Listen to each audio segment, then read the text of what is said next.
Oh, yes, it is. Anthony Rivera here with you, talking about the WBC. It's WBC TV episode 4. We are talking about Pool C. We already did Pool A. We did Pool B. You got those previews all up on YouTube, where you can check it out on my YouTube page at Subway to Shea, as well as the Shea and Sons podcast. As you see, my co-host is not here today, Keith Diaz. He had his flight canceled. He may be coming on later on, may not, but we will continue with the show. And there's a lot to discuss today. Pool C is huge. It's going to be a big part of we're going to be talking about.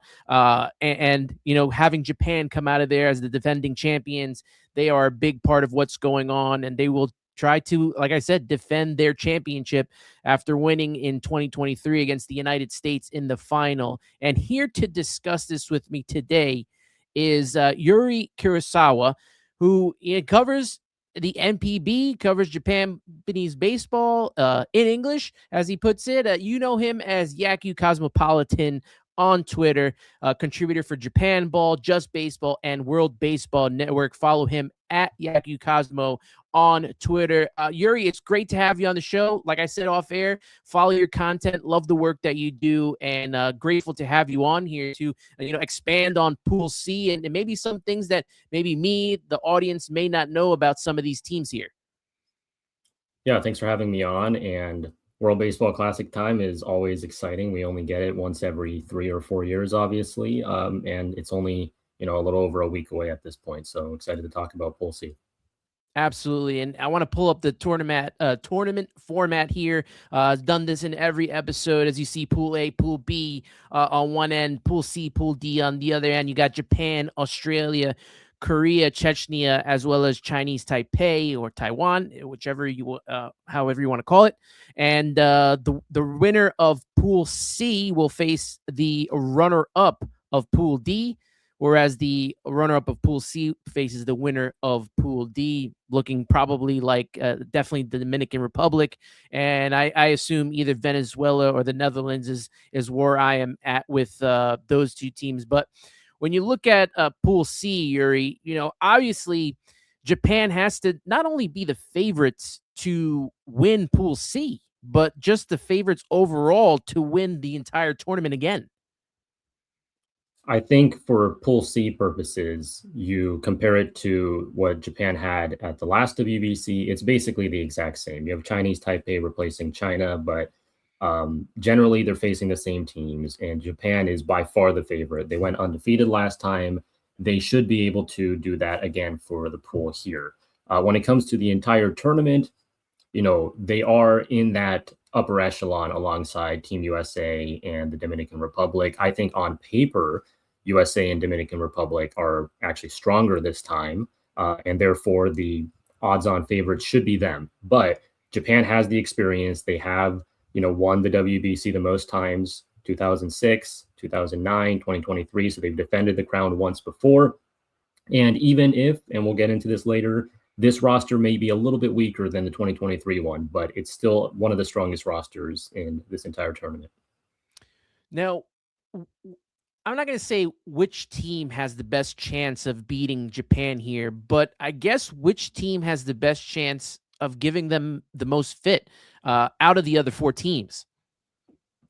So Japan played Korea in November for a 2-game exhibition series. And obviously the rosters were a little bit different there because you didn't have any of the MLB guys. So it was a bit more of like a B team. But Korea did actually draw against Japan in the second game. It was 7-7. And Korea can really hit. And obviously these two sides are rivals. They have played at the WBC against each other so many times in their history. Korea actually got the better of them, back in like 2006 in the early stages, but Japan did ultimately win in the 2009 finals. So they in 2023 when they met, Japan really blew them out 13-4. And so that was not a great performance for Korea. They're going to want to do a lot better. They've really been underperforming a lot in previous WBCs. Even like in 2017, when they were one of the pool hosts, Korea was unable to get out of the group, which was a huge disappointment and kind of a sign that things were going downhill for them.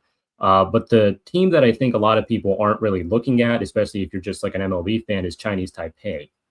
Chinese Taipei in the Premier 12, which is the tournament played with non-MLB players. It really is like among the better players in the world who are just not on an MLB 40-man roster. This was played in fall of 2024. Chinese Taipei beat Japan on home soil in Japan for the gold medal game. They shut them out. So Chinese Taipei are the defending Premier 12 champions. They have an excellent pitching staff. And even though they haven't historically done all that great in the WBC, they were one of the pool hosts last time, and they, got relegated all the way to the qualifiers despite having a 2-2 record, a very kind of unlucky tiebreaker situation. They had to requalify, but they are honestly probably better positioned to give Japan a run for their money than Korea. That is, if they decide to play their best players against Japan. I think it could be a strategy for every team in this pool, including Korea and Australia, to sort of let the Japan game go away and then just like go all in against each other, because that's really if you want to get runner up and move on, then you need to beat Australia, Korea, Chinese Taipei, all those teams against each other. That's really where the important wins are going to come. So those are the two teams I think have the best shot to upset Japan. Now, when Chinese Taipei won the Premier, where were the rosters at that point? Are they similar to what they are right now, or was it a lot different? Because obviously you have what about 7 major leaguers, or let me see, 9 major leaguers right now in Japan's team, and I'll bring that up shortly. But were the rosters somewhat similar to what they are at this moment in time? Japan definitely was bringing a little bit of a weaker team. It was kind of more like an MPB B team or a C team, just because they had a lot of guys unable to participate even from the MPB side. But Chinese Taipei, you'll see a lot of carryovers. The MVP of that tournament, Chen, the outfielder, he's back on this roster. And when Chinese Taipei entered the Premier 12, their expectations were very low. So they were really playing with nothing to lose. And for them to do well in the pool stage there and then get to the super round, make it all the way to the final. Japan were the huge favorites in that game. Again, playing at home in Tokyo Dome. The senior national team was on like a 27-game win streak, and they got upset. So Chinese Taipei, I really think when it comes to the construction of this roster, a lot of the best CPBL players, as well as their superstars that are in MPB, the Taiwanese guys that play in MPB. And then you infuse that with, people like Stuart Fairchild. Jonathan Long was supposed to be there as well. He's had to drop out, but they have infused this with like MLB talent. And then you have like the top prospects in MLB systems, like a Wei In Lin or a Yu Min Lin. So this is a very strong roster, I think. I would assume that Chinese Taipei would be coming with that same thought process of, we're going in with house money. We don't like, with Japan being the top team and bringing, Major League Baseball guys. I would feel like you'd have to go in with the same mentality as you did with the Premier 12. Yeah, they definitely should. And that's really what I think propelled them, is that mentality that they have nothing to lose. In the W.B.C qualifiers from last March, I think they had the opposite problem, where they had a lot of pressure on them. They're at home. Everyone's expecting them to requalify. And they actually lost 2 games, including being shut out by Nicaragua, who I think a lot of people, maybe you'll talk about this when you do Pool D, people think Nicaragua is one of the weaker teams here. But Chinese Taipei couldn't beat them at home. So they have kind of had this problem of maybe crumbling under the pressure. So it's going to be interesting, I think, going into this, what are their expectations? I know a lot of Taiwanese fans domestically are a little bit worried, where, I think the hype is very much real for this team. People who follow the WBC closely are saying, hey, this is actually a better team than Korea, despite what you might see on the betting odds. But if they let that kind of, those hopes get to them, they might end up not being able to take down, Korea and Australia, which you really need to do to get out of this pool. And this offense is fine, but I don't think it's as good as like Korea. So they're going to be winning a lot of like low scoring games. It could come down to a few moments that just have to go their way. So it's going to be interesting to see how they respond. Now I'm going to bring up this graphic. John Boy Media created this graphic as how these teams were built, and it just shows. And if I let me move the banner at the bottom here, but it shows you which players are from MLB, minor leagues, International Pro League, as well as amateur. And obviously, even when you look at Chechnya right there, 27 of their players are amateur or from college or independent leagues. Mostly, all of these other teams have a lot of international pro league players. The most major league players is on Japan, followed by Korea, and Chechnya has none. Has no major league baseball talent. You know, not knowing so much about Chechnya on my end, and I don't know about your end, but what is the sense that you kind of get from this team that really doesn't have, I guess, a star on their team? Every team has at least one star to talk about and to promote, but this team is really coming in with a lot of youth, a lot of amateur players, and a lot of independent league players.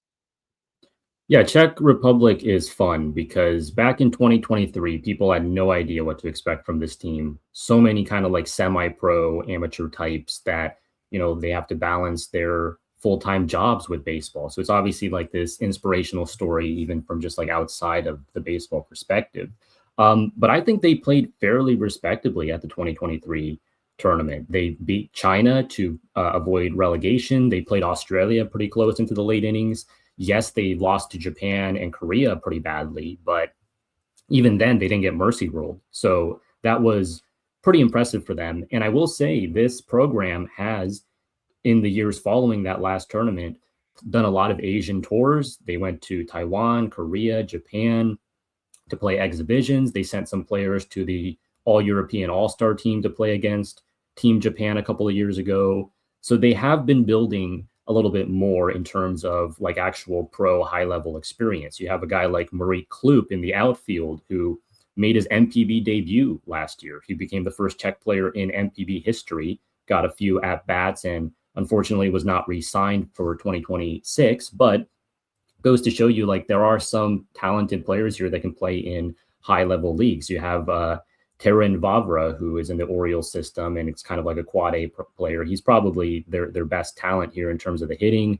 On the pitching side, like Daniel Patisak plays in the MPB minor leagues. So they do have some people here. Martin Cervenka, kind of one of the leaders of this team, the catcher who has played in an MLB system before. I know he is one of the best players in their domestic league, the Czech Extraliga. So yeah, I mean, the expectations for this team are obviously very low. Everyone is going to be expecting them to lose every game, and probably in pretty convincing fashion. They've been playing a lot of like exhibitions against like minor league MPB teams, and they're semi-competitive, but they typically do end up losing. So it really just comes down to that game for them against Australia. I think that's the one where, if they are able to pull off an upset, it would more than likely be against Australia. I think they're going to be, outclassed by Japan, Chinese Taipei, and Korea.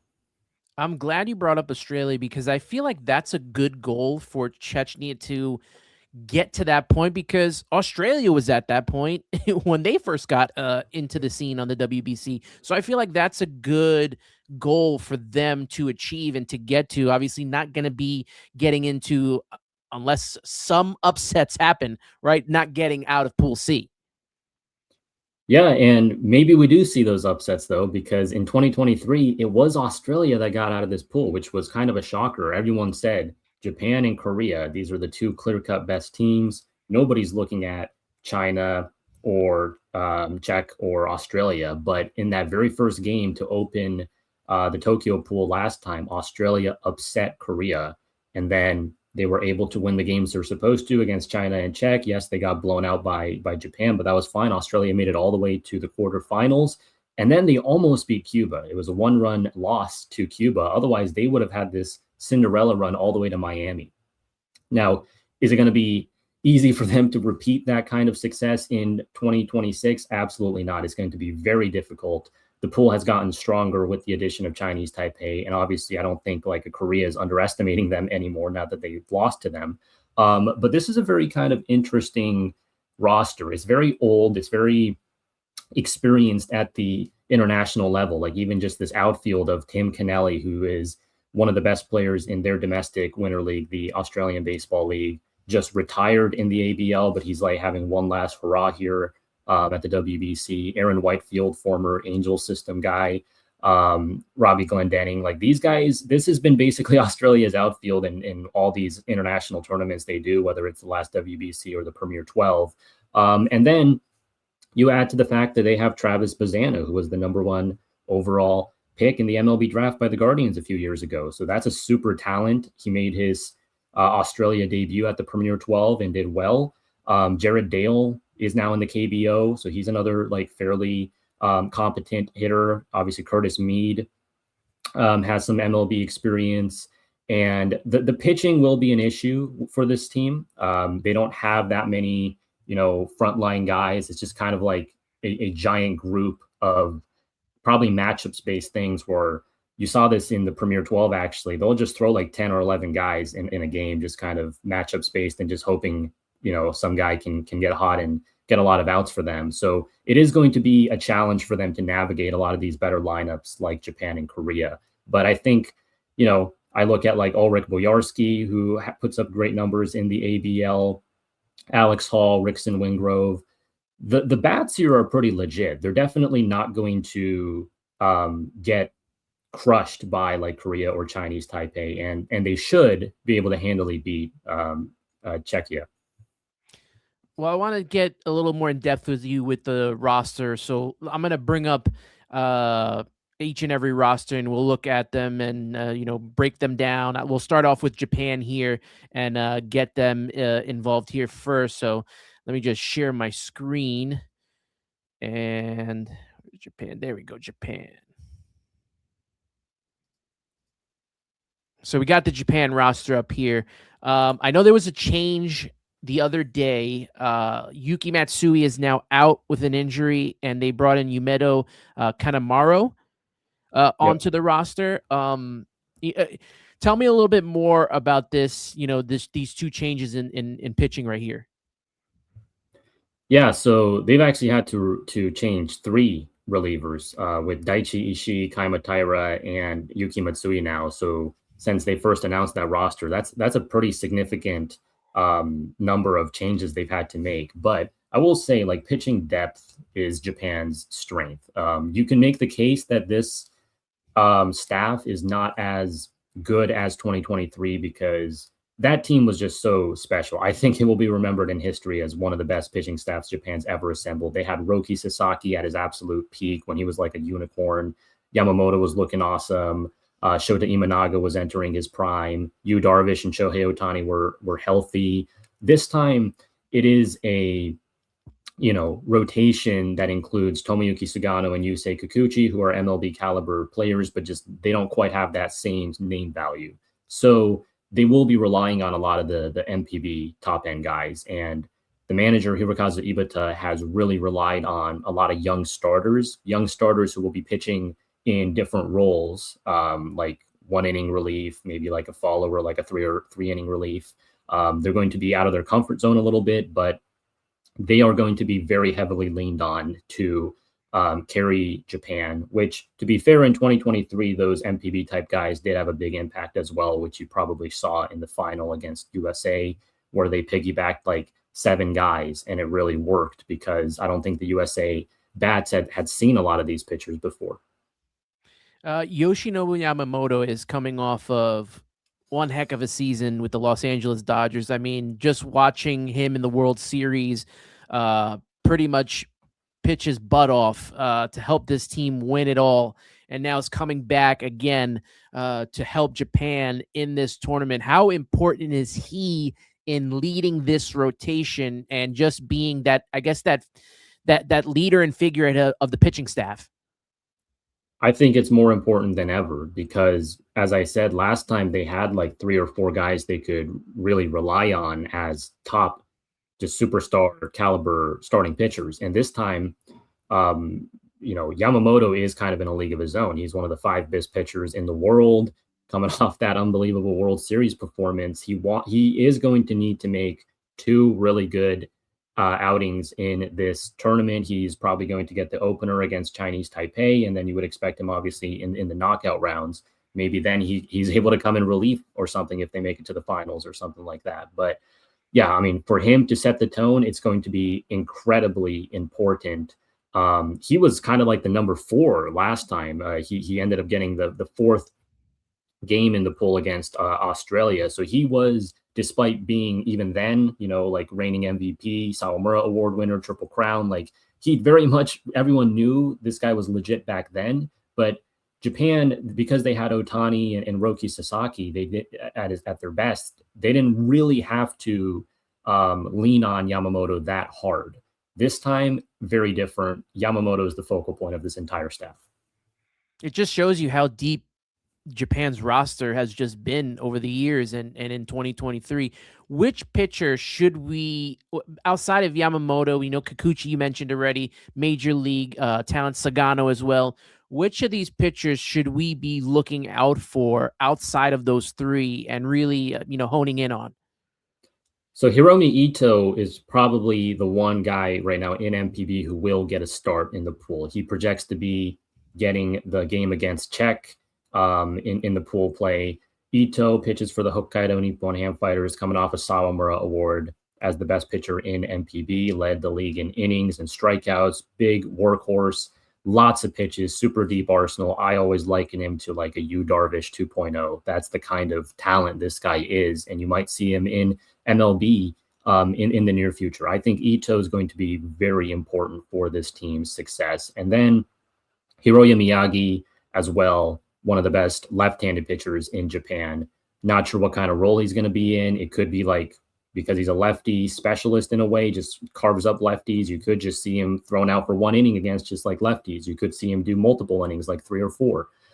So those 2 in particular, Ito and Miyagi, I mean, they got a lot of good ones here, like Hiroto Takahashi, Atsuki Taneichi, who I could get into as well. But I think Ito, number 1, and then Miyagi is right there with him. As we go into the position players, at catcher, Yuhi Nakamura, you have 3 catchers in there as well. And then when you look at in the infield, obviously the 2 guys that made the jump to Major League Baseball is here, Murakami, and as well as Akamoto being a part of that. And then the outfield is pretty pretty killer with Suzuki out there and Yoshida as well. And then you have Shohei Ohtani being the DH, not pitching at all in this tournament. What are your thoughts on this offense and what they can provide for Japan? The one thing you can say about this team compared to 2023 is they have more high-end bats. And I, said that when you look at the pitching, I think it is quite a bit weaker, but if they can make that up, it's going to be with the hitting. Catcher wise, these are a lot of like defense first types. Sakamoto and Wakatsuki can swing the bat a little bit, but they're mostly there to lead the pitching staff. Like Sakamoto won the fielding Bible in MPB last year at the position. He's excellent framer, game caller. You're going to be seeing him a lot. And then Wakatsuki plays for Oryx. He has great rapport with like Yoshinobu Yamamoto. He was his personal catcher with the Buffaloes. And then there's other Oryx guys in the pitching staff like Miyagi and Ryuhei Sotani. So Wakatsuki, you will see be a central figure there as well. Nakamura is the carryover from 2023. He caught the final out there. It's kind of funny. Like everyone looks at Ohtani and Trout with that last at bat. The one other guy who was on the screen there is Yuhei Nakamura, who, people probably don't know, but he was in the squad. The infield, he's calling the pitches, right? He's calling the strikes. Exactly. and he caught that nice sweeper. So that's fun. Murakami, Okamoto, they were the corner infield duo last time. They're probably going to switch positions with Okamoto at third and Murakami at first this time, but still same thing. Those are the big boppers. Shugo Maki is a superstar in MPB, wants to go to MLB in the near future. Great hit tool, low strikeout rate, also has pop. He was there in 2023 as more of a bench player. This time he is a central figure, one of the best players in the league. Shortstop is kind of a little bit difficult to project. It's going to be Genda or Kaito Kozono. Genda was there last time. He's a defense first guy, more of a slap hitter. and he broke his finger in the 2023 tournament and then played through it. So a lot of people were really impressed with just kind of his, ability to grind through that tournament. Kozono won the batting title in the Central League last year. Not a great defender, but more of like a low strikeout rate bat to ball guy. Teraraki Sato is the one name here that is difficult to fit into the lineup, even though he's the reigning Central League MVP. He hit 40 home runs for the Hanshin Tigers. This guy's a superstar talent. He hit a 3-run homer off Blake Snell in the Tokyo Series exhibitions last March as well. So he's done it against like premier pitching. Would love to see Sato in the lineup, but he's a primary third baseman, and then he plays a little bit of corner outfield. So you could see him out in like the corners for a few games, but you look at the outfield, and as you mentioned, it's kind of stacked. It's kind of a logjam with Seiya Suzuki probably in center this time, which is already a question mark because he's basically never played center, but you kind of have to force him in there. And then you might have Kensuke Kondo, who's one of the best players in MPB as well, was there in the last tournament hitting ahead of Ohtani. He would probably be in right, and then Yoshida in left. Now, going to getting playing time for Sato, is the fact that Murakami and Akamoto now signed contracts with the major leagues. We know how, Major League Baseball teams are with how they want their players played in this tournament. And, they worry about the insurance and all that stuff. Does that give, Sato more of an in to get some more playing time and maybe split time with Akamoto or Murakami? That would be ideal, certainly for his sake. I just don't want Sato to be in the background as just like a pure pinch hitter. Yeah. If Okamoto and Murakami each get like one day off, say like one of the days Sato plays third and then Okamoto slides over to first, and then another day like Murakami plays first, that would give, Sato like 2 starts at third, which would be very good for him. The same actually goes for his teammate on Hanshin, Shota Morishita, in the outfield, who is, a rising star in his own right, was the cleanup hitter for Japan at the Premier 12 tournament. He's trending towards becoming like the next Seiya Suzuki. I think that's the kind of talent he has, a really good, well-rounded talent. And again, just going to be really hard to fit him into the starting lineup. He could like platoon to some extent with a Yoshida or a Kondo. Those two are lefties and Morishita's a righty, so you could make that work to some extent. But Ohtani, and this is not a bad problem at all, but Ohtani's blocking DH. He's going to be DHing obviously every game, so you can't just like play around with that carousel. You have to find a way to make it work with this, basically the corners in the outfield. So playing time is a concern, but I guess that's a good problem to have because a lot of other countries are thinking like, how are we even going to put a good lineup together? Whereas Japan's like, how do we get all these awesome players on the field? Yeah, and you really can't take out Ohtani as being probably one of the top players, if not the top player in the WBC, promoting the WBC. I mean, I've already seen videos of him out there practicing today with Japan. So he has to be in that lineup mostly every day and being a part of that team. But this lineup is going to be insane to be around. And it's just, like you said, it'll be interesting to see how the pitching now, minus some of the big heavy hitters and the heavy gunners out there, and see how they are going to be able to. So let's go to Korea, because Korea is up next on this. And let me bring them up here. So we got Korea here, and like you mentioned, this is a team that needs to kind of bounce back for what happened in 2023 and really get themselves back, because they, in the beginning and even at the starts of the tournament in 2006, 2009, they were a big part of winning their pool alongside, Japan obviously winning the pool, but them being, that second team in the pool winning always with Japan.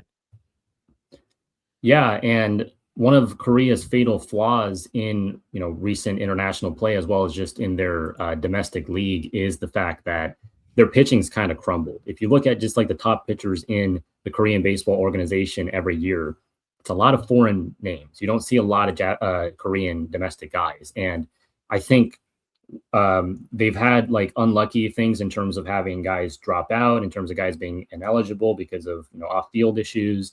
But Hyunjin Ryu, the veteran, is probably heading this rotation. And, Yeah.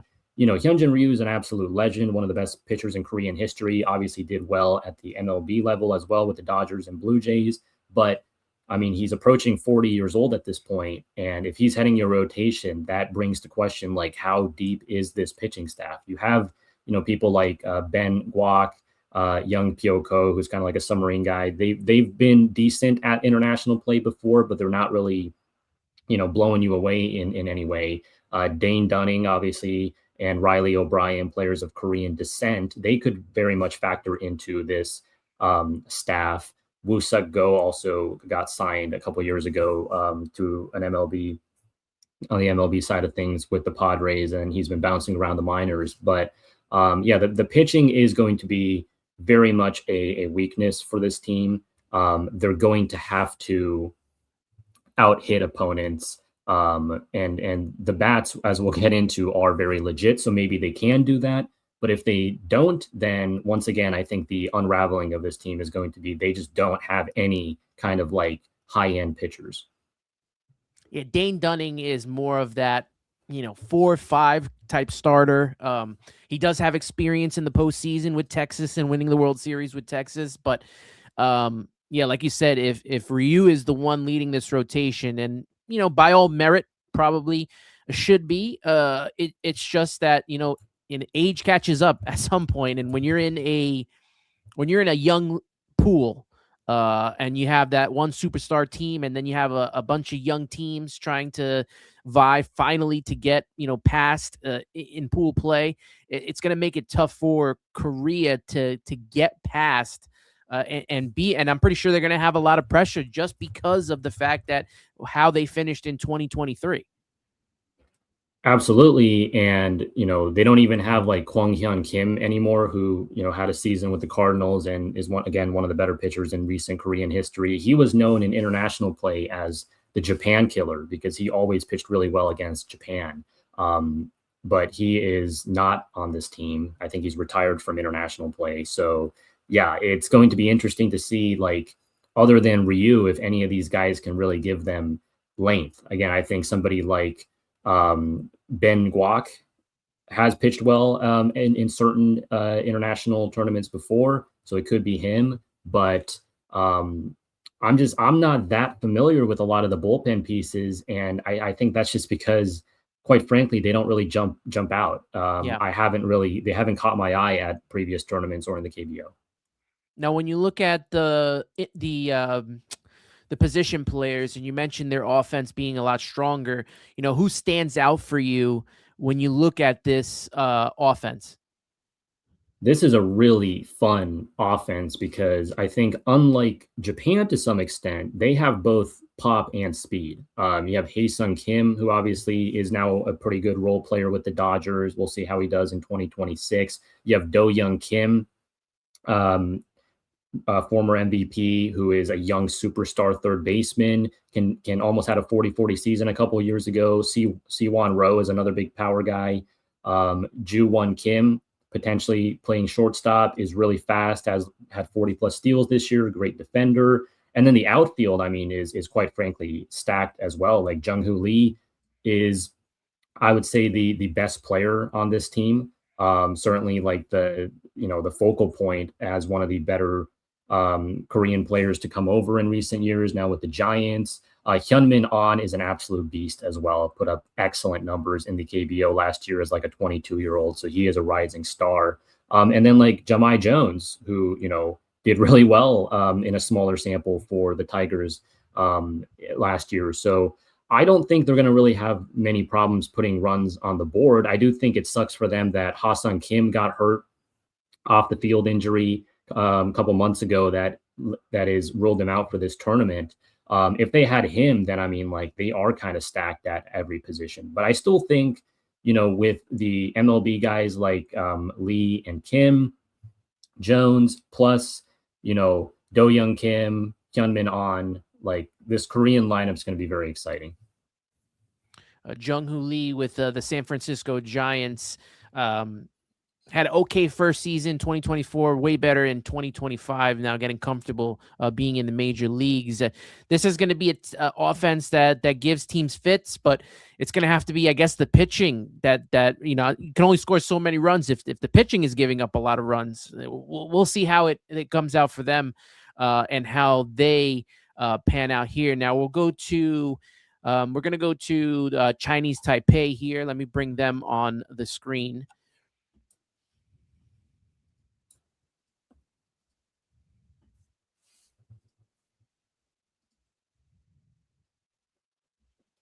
Now, when you look at, that's still Korea. Hold on one second.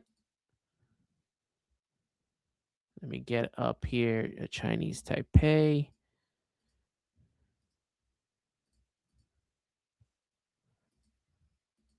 There we go. All right. We got Chinese Taipei up here. As you mentioned, winner of the Premier 12. Looking at this roster here, not really any, major league talent on this team, except for two players have been in the major leagues. What are you looking for when it comes to this pitching staff? To me, Chinese Taipei almost is the complete opposite of Korea, where I think if they're going to win, it's going to be off this pitching. The pitching is very legit. Specifically for me, two names, Ruyang Gulin and Roshi Shu. These two are now in MPB, and they are potentially going to be, like top 20 starting pitchers in MPB this year. Ruyang Gulin was the CPBL MVP 2 years ago with the CPBL brothers, CTBC brothers, and he has a power fastball, great curveball splitter. This guy's a potential MLB talent down the line, big frame as well. And then Roshi Shu had teams like the Dodgers bidding for him this past off season, but he decided to sign with the Fukuoka SoftBank Hawks because he was going to be subject to those international amateur bonus pool restrictions as being only 25. With SoftBank, he gets a 10 million deal plus incentives, and then maybe down the line he can go to MLB. This guy's undersized, but he runs his fastball up to 98 miles per hour, and he has a great split change off of it. So honestly, Ruyang Gulin and Roshi Shu, these two guys alone could probably help them win at least, one or two games. But then you have a guy like Yu Min Lin in the Diamondback system. He was the one who killed Japan in the Premier 12 gold medal game. Yu Min Lin is a hard thrower from the left side, very talented. We'll see how his potential like MLB career goes, but he's highly talented. And then Wei In Lin, who I think they call Taiwanese Blake Snell in Oakland system, is very is another one to keep an eye on. So they have with Gulin and Shu like two righties, and then with Lin and Lin like two lefties. And then even beyond that, like the bullpen, like Yi Lei Sun is another reliever who's up and coming now in MPB. Juan Yue Tseng is one of the best closers in the CPBL. A lot of these guys throw hard, and I think people are going to be surprised that these guys are pretty legit. Now, they're going to have some offense. So where are you at with their offense? You said when it came to Korea, their pitching wasn't too good. Offense is good. Can Chinese Taipei balance their pitching with their offense and position players? Yeah, I think the lineup is certainly better than they've had in the past. Just at catcher, they have two pretty solid guys there in Lyle Lin, who was instrumental in the Premier 12. Gili Gallo is a guy who you might see like split time between catcher and DH, big power guy. Yu Chang obviously has MLB experience and has that kind of clutch factor where he was really the hero for this team at the last W.B.C. Hao Yu Lee is in the Tiger system. Nian Ten Wu is a guy who has played in MPB before and in recent years has been doing really well again in the CPBL. Chen, I mentioned, it was the MVP of the Premier 12. And then Onko Lin just signed with the Saitama Seibu Lions in MPB. So another big slugger. I believe he's an Argentinian Taiwanese mixed player. He is expected to do big things this year in MPB. So they do have quite a few boppers here, and then not to mention Stuart Fairchild, so who has MLB experience. So I think they will be able to be competitive with the lineup. I just think they've had a tendency in certain international tournaments, and actually they just played a warm-up game yesterday and they only had 2 hits and couldn't score a run. So I think it can definitely just like go really quiet at times. If they don't do well, I think it's going to be because they didn't score enough runs. I don't think it's going to be because the pitching staff fell apart. I just think there's too many like fun, high upside type arms there. So a lot of the pressure is on the hitting to, at least give them like 4 or 5 runs a game. This kind of reminds me to a more lesser extent to Puerto Rico and Pool A. Now, Puerto Rico was going to be coming in with a lot of heavy hitters, and because of insurance, they're not going to have a lot of their big guys in Francisco Lindor, Javi Baez, as well as Carlos Correa. So their offense is kind of a little bit depleted, but their pitching staff, I feel like, is the best pitching staff that they've brought to the tournament. And I feel like the pitching, you play these 4 games, and if you get really good pitching, there's a possibility that you can get through into the second round. And I feel somewhat like that after, hearing you talk about the Chinese Taipei. Oh, for sure. And if they are to make like some kind of dark horse run, they don't even need to upset Japan in pool play, right? Like they could make it out as runner-ups and then beat whoever they're playing in the quarterfinals. Then they get to the semis. Like that would be obviously just a historic result for them. It was already like huge for this program to win the Premier 12, because that was just, they've always been kind of the little brother to Japan. It's just like they aspire to be as good as them, but they're never going to sniff them kind of thing. Whereas now, again, I still think they are going to be the huge underdogs against Japan in that opener, but depending on who they throw out there, and again, maybe it's strategy that you don't go all in against Japan because that's like an unwinnable game and you go harder against like Korea and Australia. But I do think Japan will struggle to put runs on the board against a lot of these better Taiwanese arms. Now, we talked about from the Premier 12, the roster being somewhat similar. Is the coaching staff, are they bringing that whole entire coaching staff from that group to this team? Yeah, the coaching staff looks mostly similar. Certainly the manager, Tseng, when I was covering the tournament in the presser rooms, I always thought he gave like very thoughtful answers. They did do something in like, I believe it was between the super round and like getting into the gold medal game where they like scratched the starter like right before they were going to start the game, and they got penalized for it, like in terms of being fined. But I think it shows you like he was playing basically like 4D chess in terms of like, we have to rest this guy on this day because they had like the previous result earlier that day had confirmed that they would qualify for the gold medal game. So I think they honestly are thinking a lot about like matchups, and they know how to deploy the pitchers in the right spots. I think that it's a staff that has done really well to elevate this program. All right, let's head to Australia, because I feel like they're slowly making their mark on the WBC. As we talked about, Chechny's goal is to probably be more like Australia here. So I want to bring up Australia's roster. And they got some Major League Baseball talent on there as well. I know Liam Hendricks is on the pitching staff, and I don't see him on here, but I know he's on the designated pitcher pool, I think. Okay, so if they make it to the next round, then he's able to come in. I believe so, yeah. Okay. What are your thoughts on now Australia trying to take the next step in their journey in the WBC? Yeah, and much like Korea, again, I think the strengths of this team are going to be mostly on the offensive side. They play very respectably in tournaments like the Premier 12 and WBC. Very rarely, I think, do they get embarrassed. They put up a good fight even if they lose. It's just that when it comes to the rotation, you got guys like Jack O'Loughlin, Lachlan Wells, Alex Wells, Josh Hendrickson. There's a lot of like southpaws in this staff, and it's going to be really interesting to see like exactly how they deploy that. I think it's going to be a lot of like not even, really starters in like the 4+ innings sense. It's going to be a lot of like openers, just 1 or 2 innings, see how they feel. You have a guy like Sam Holland who has like upper level minors experience, Mitch Neuenborn, who is, I guess, like a South African Australian. He throws quite hard. Todd Van Steensel has been there in a lot of tournaments as well, and he has a fun social media presence. So I do recommend people follow Todd Van Steensel. But yeah, offensively, I do think that's where you actually get a little bit of that's where they get dangerous, because Alex Hall, the catcher, he had homered off Hiroto Takahashi against Japan in the last WBC. You have Bazana, who obviously could blossom into a star. Dale, I mentioned earlier, plays now in the KBO, but last year he was in Oryx's minor leagues in MPB and did well.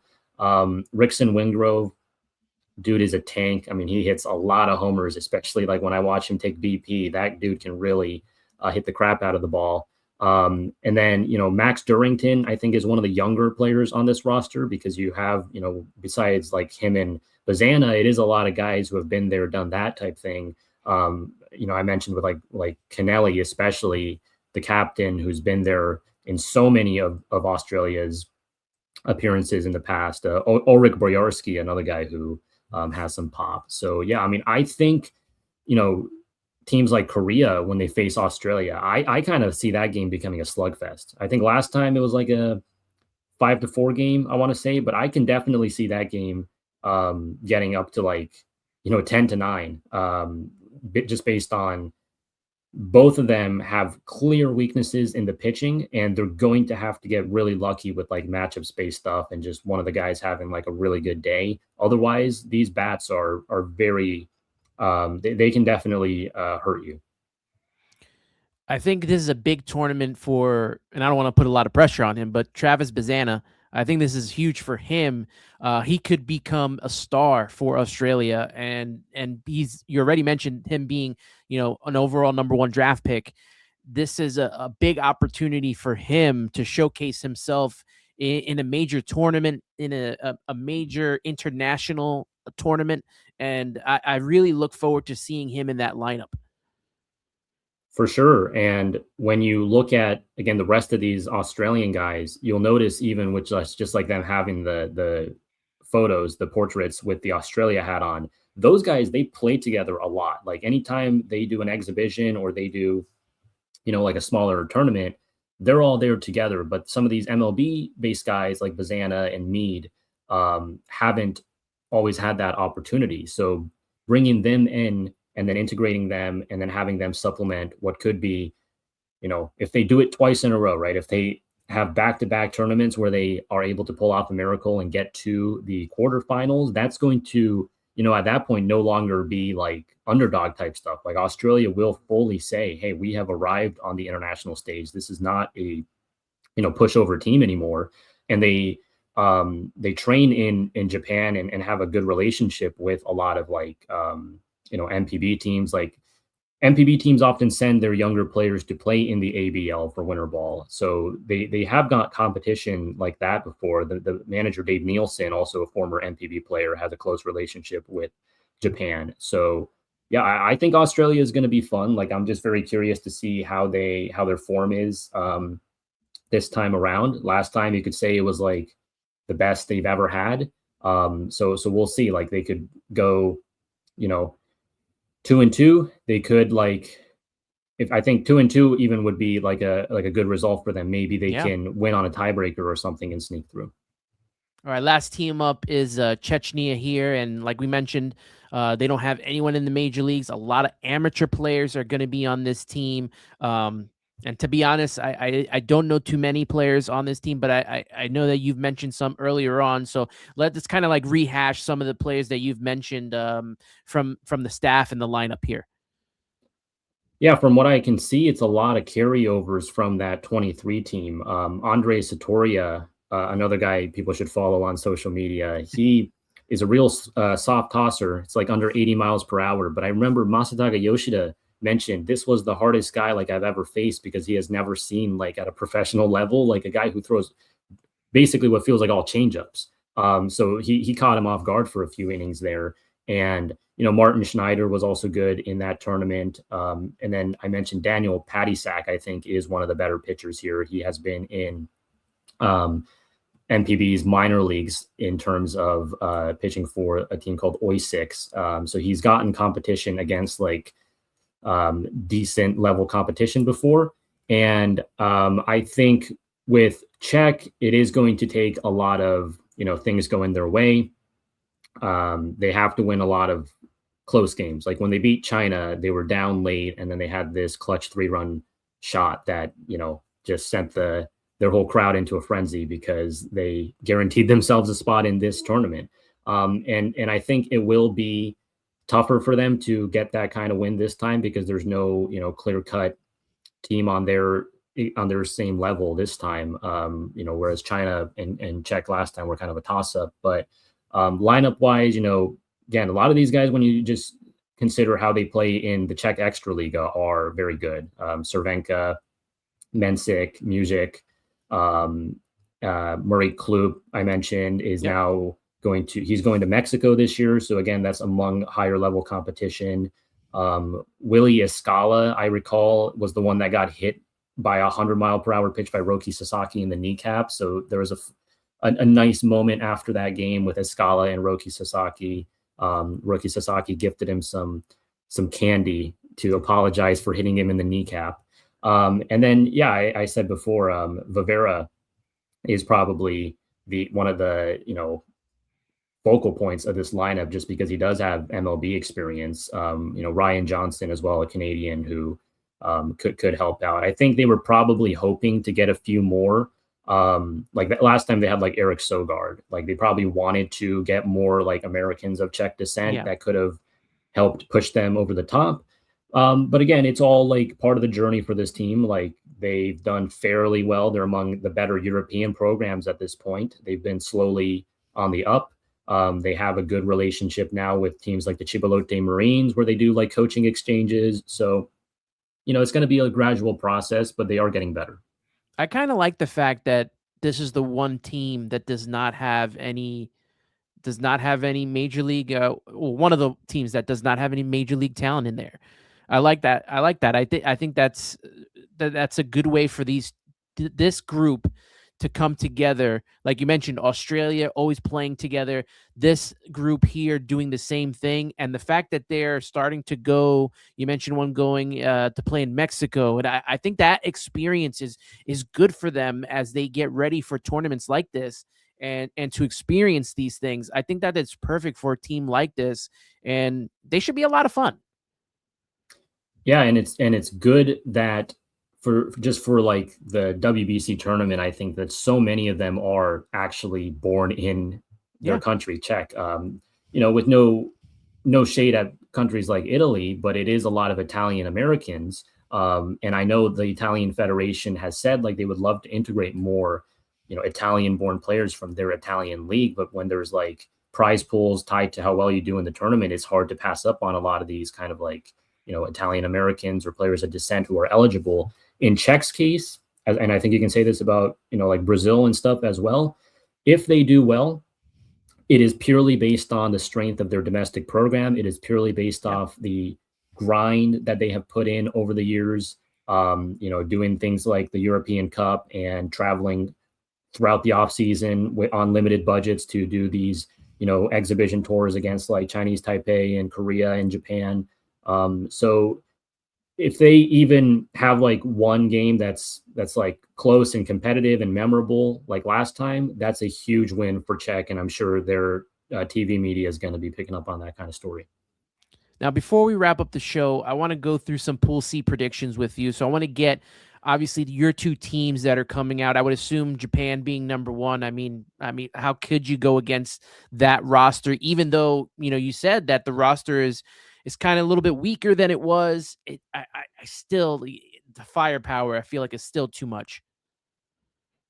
I agree. I think the firepower is just going to be way too much for the others to overcome. Like even if, say, Tomoyuki Sugano has like a bad day and he gives up like 4 runs to Australia, Australia still has to somehow get through the rest of that game, with Otani, Murakami, Okamoto, Seiya Suzuki, Shugo Maki, like Japan's going to put up a lot of runs in this tournament. And I think that is almost like not their, you don't want to obviously overlook anything, but the pool play, they've never struggled in this before. It's not like they are one of these teams that that's the pressure get to them. It really is going to be for them once they get to the quarters, how they navigate an opponent like Venezuela, if that's who they play, a much stronger, a much more formidable opponent than they've ever played in the quarterfinals before.